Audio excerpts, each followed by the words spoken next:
बुद्धि उत्कर्ष चैनल को आप लाइक और सब्सक्राइब करें ताकि आपको नई वीडियो का अपडेट मिलता रहे और आप अपने ज्ञान का अर्जन करते रहें। प्रिय विद्यार्थियों, आज हम सभी सर स्वीकार है के प्रश्न उत्तरों पर विचार करेंगे। पाठ में आए हुए सभी प्रकार के प्रश्नों के अलावा अन्य महत्वपूर्ण प्रश्नों पे हम सभी विचार करेंगे।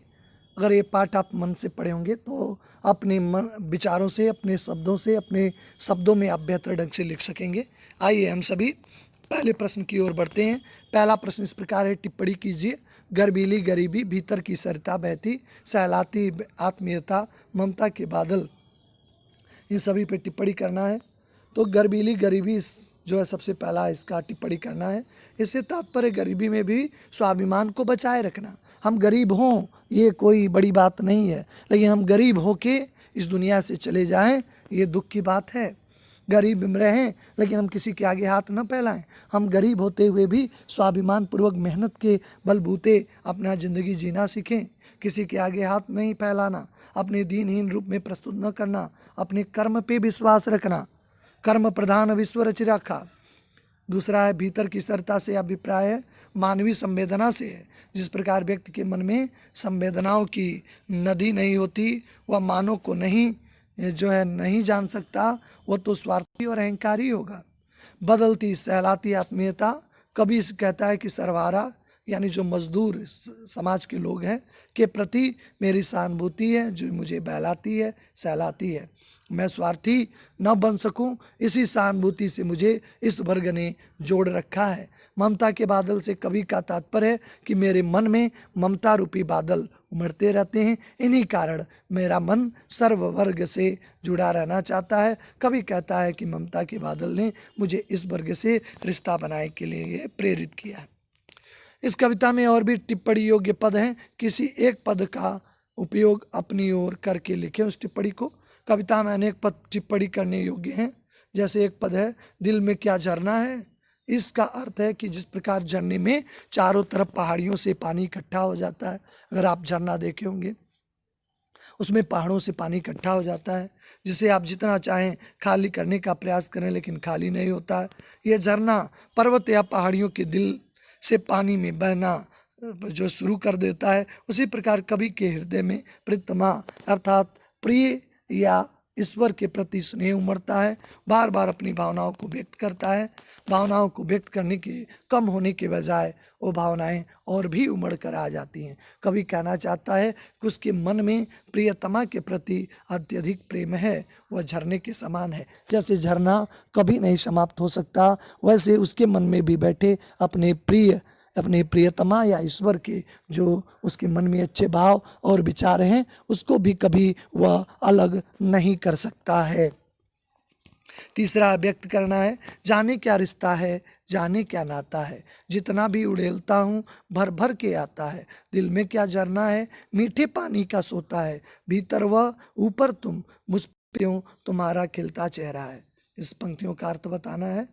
उपयुक्त पंक्तियों की व्याख्या करते हुए बताइए कि चांद की तरह आत्मा पे झुका चेहरा भूलकर अंधकार अमावस्या में नहाने की बात कभी क्यों की गई है।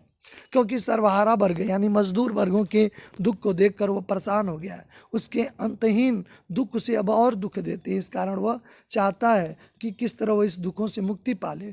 वो दुखों को भूल जाना चाहता है। जिस प्रकार वह दक्षिण ध्रुवी अमावस में चांद नहीं दिखाई देता है, केवल दक्षिण ध्रुव पे अंधकार ही दिखाई देता है। इसलिए कवि कहता है चांद तभी दिखाई देना बंद हो जाता है जब बादलों से ढक जाए।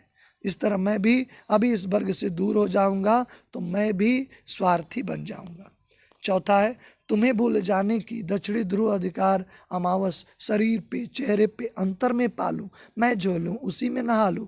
इसलिए तुमसे ही परिवेष्टित आच्छादित रहने का रमणीय उजाला अब सहा नहीं जाता। यहाँ अलंकार अमावस्या के लिए क्या विशेषता का इस्तेमाल किया गया है, इसमें विशेष अर्थ क्या जुड़ता है। कवि ने व्यक्तिगत संदर्भ में किस रूप को स्थिति को अमावस क्या है, इस स्थिति से ठीक आने वाले शब्दों का व्याख्या पूर्वक उल्लेख करें। चौथा है, कवि अपने संबोध्य जिसे कविता का संबोधित कविता का तुम को पूरी तरह भूल जाना चाहता है। इस बात को प्रभावी तरीके से व्यक्त करने के लिए कवि क्या युक्ति अपनाई है, रेखांकित अंशों को ध्यान में रख के उत्तर देखें। पहले का है, अंधकार अमावस के लिए दक्षिण ध्रुव विशेषण का इस्तेमाल किया गया है। इसके प्रयोग से अंधकार का घनत्व और अधिक बढ़ जाता है। ये पहले का उत्तर है। दूसरा, व्यक्तिगत संदर्भ में अंधकार को अपने शरीर व हृदय में बसा लेना चाहता है ताकि दूसरे का उत्तर इस प्रकार है, कभी व्यक्तिगत संदर्भ में अंधकार को अपने शरीर व हृदय में इसलिए बसा लेना चाहता है ताकि वह प्रतिमा से स्वयं स्नेह को दूर रख सके, एकाकी जीवन जीना चाहता है जिसे वो अमावस्या कहा है। इस स्थिति से ठीक विपरीत, तीसरे प्रश्न का उत्तर है, इस स्थिति से ठीक विपरीत ठहरने वाली स्थिति निम्नलिखित है। तुमसे ही परिवेष्टित आच्छादित रहने का रमणीय उजाला। कवि ने प्रतिमा की आभा से सदैव घिरे रहने की स्थिति को उजाले के रूप में व्यक्त किया है। उजाला मनुष्य को मार्ग दिखाता है, उजाला सच्चाई का प्रतीक है, उजाला पथ प्रदर्शक का पथ है। इसी तरह अपनी प्रिया का स्नेह रूपी उजाला को उसने जीवन पथ पे चलने के लिए प्रोत्साहित करता है।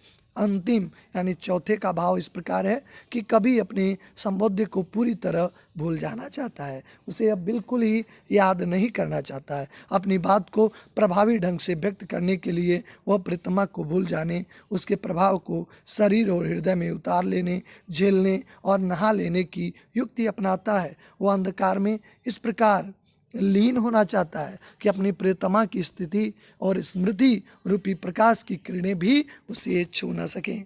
पांचवा प्रश्न इस प्रकार है, बहलाती सहलाती आत्मीयता बर्दाश्ता नहीं होती। कविता के शीर्षक सर स्वीकारा में आप कैसे अंतर विरोध पाते हैं?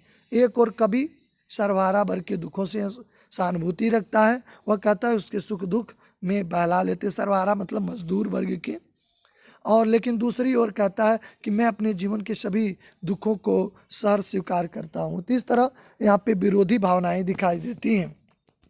वास्तव में अंतर विरोध दुखों की अधिकता के कारण है। जब व्यक्ति दुखों की पराकाष्ठा में होता है तो इसी तरह की दो तरह की भावनाएं उसके मन को उद्वेलित करती रहती हैं। कवि को ज़्यादा दुखी कर दिया है, इसलिए इस तरह के भाव को ये व्यक्त करता है। कविता के आसपास के प्रश्न हैं, अतिशय मोह में भी क्या त्रास का कोई कारक है? माँ का दूध छूटने का कष्ट एक जरूरी कष्ट है, वैसे कुछ और भी कष्टों की सूची बनाएं। वास्तव में कष्ट मानव के झेलने के लिए जरूरी होते हैं। मनुष्य के कारण ये कष्ट झेलता है जब किसी आत्मीयता से लगाव हो जाता है। इस प्रकार के कष्ट होने स्वाभाविक है। जब हम किसी के बहुत ही आत्मीय हो जाते हैं, अगर उससे दूरी बढ़ जाती है तो कष्ट होना स्वाभाविक है। हमारा संबंध कईयों से होता है, प्रत्येक व्यक्ति का एक ही समय में कई रिश्ते को निभाता है, इसलिए इन जरूरी कष्टों को भुगता है। इस प्रकार तमाम कष्टों की सूची इस प्रकार है, जैसे बेटी की विदाई का कष्ट। बेटी की विदाई का कष्ट भी बहुत भारी होता है, बहुत बड़ा होता है।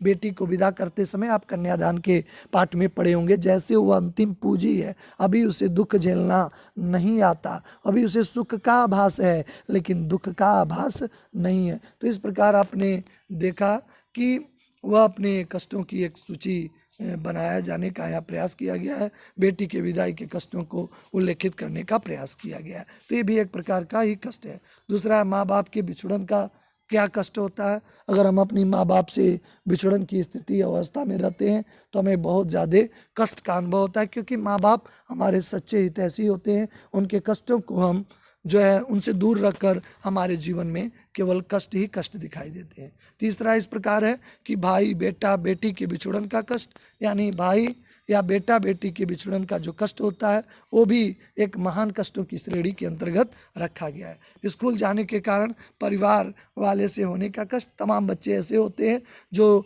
स्कूल आते हैं, जो छोटे होते हैं, नन्हे मुन्ने होते हैं, वह अपने घरों के परिवेश में रहा करते हैं, लेकिन जैसे ही एक परिस्थितियों से वह दूसरे परिस्थितियों में आते हैं तो उन्हें कष्ट का अनुभव होता है। ये भी एक प्रकार का कष्ट ही है। अध्यापक अध्यापिकाओं द्वारा पीटे जाने का कष्ट, वह बात उस समय की है कि जब अध्यापक अध्यापिकाओं द्वारा शारीरिक कष्ट दिया जाता है, तब भी एक असाध्य प्रकार का कष्ट है।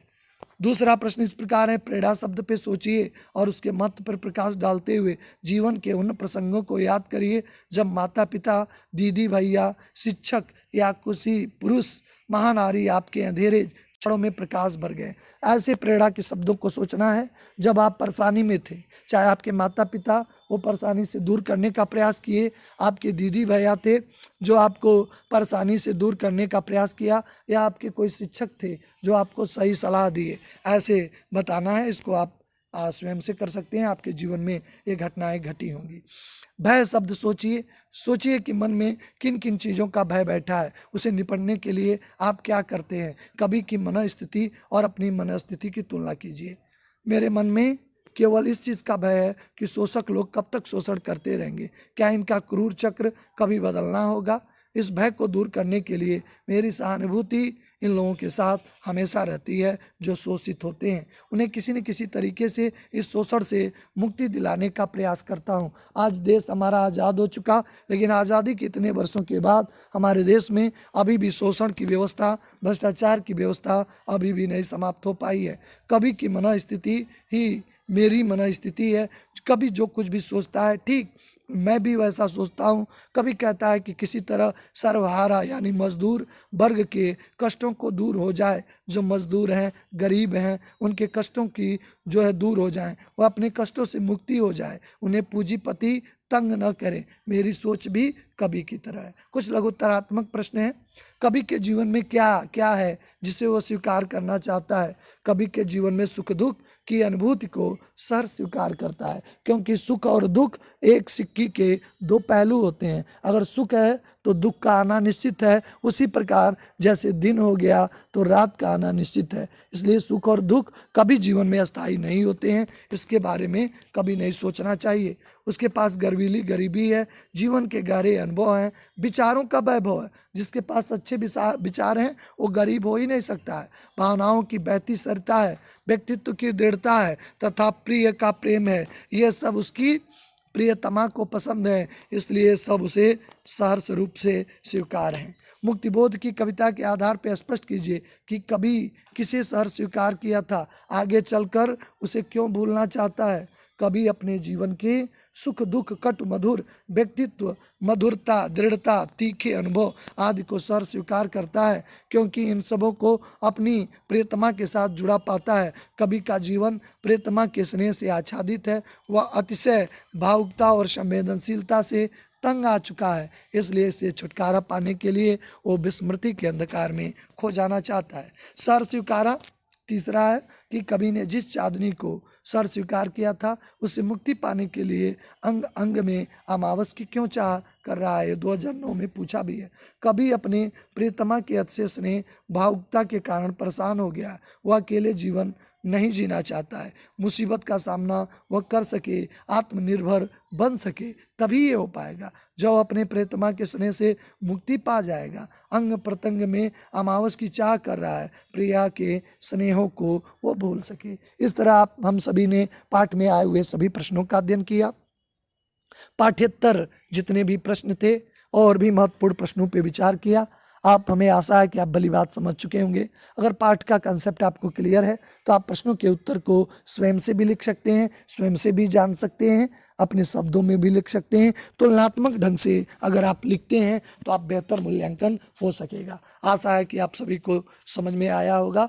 आप सभी से नेक्स्ट वीडियो में मुलाकात होती है। आप सभी का धन्यवाद।